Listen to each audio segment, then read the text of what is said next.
እፉዬ ገላ በባህር በምድር በአየር የምትሄድ እንስሳ የትኛዋ ናት? እፉዬ ገላ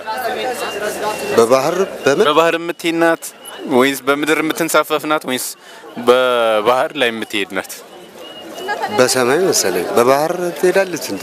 እፉዬ ገላ በሰማይ መስበር ናት በባህር የምትዋኝ ናት ወይስ በምድር የምትሄድ ናት? በሰማይ ነው የምትበረው። በሰማይ ነው የምትበረው። አይተሻት ታውቂያለሽ? አዎ።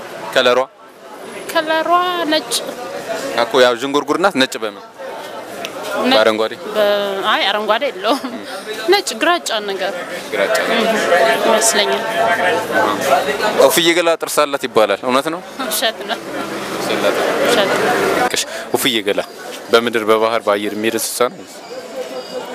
አይ በአየር የሚሄድ እንስሳ ነው። በአየር የሚሄድ እንስሳ ክንፍ ያለው ማለት ክንፍ ያለው ነው ተሳቢ ነው በአየር የሚሄድ ክንፍ ያለው ናሽናል ጂኦግራፊ ላይ ላያት ናሽናል ጂኦግራፊ ይመስለኛል። ናሽናል ጂኦግራፊ ብዙ ጊዜ ያለው እፉዬ ገላ ግን ኮና በሰማይ የምትዋኝ ናት ወይስ በምድር ሰምጣ የምትሄድ ነው ወይስ በባህር የምትበር ናት?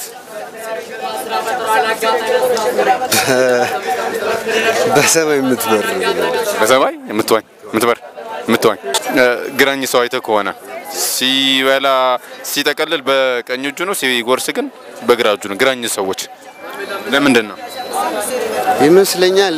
ያው ብዙ አይነት ሰው አሉ በግራና ቀኝ የሚጠቀሙ የነሱ ደግሞ ያው በግራ አይምሯቸው ይመስለኛል የሚሰራው። ሲጠቀልሉ በቀኝ እጃቸው ነው ሲጎርሱት ግን በግራ እጃቸው እየተቀባበሉ እንደዚህ እና እንደዚህ እኔ እንጃ እነሱ ወይ ጉርሻቸው አያጠግባቸው እንግዲህ ጉርሻቸው አያጠግባቸው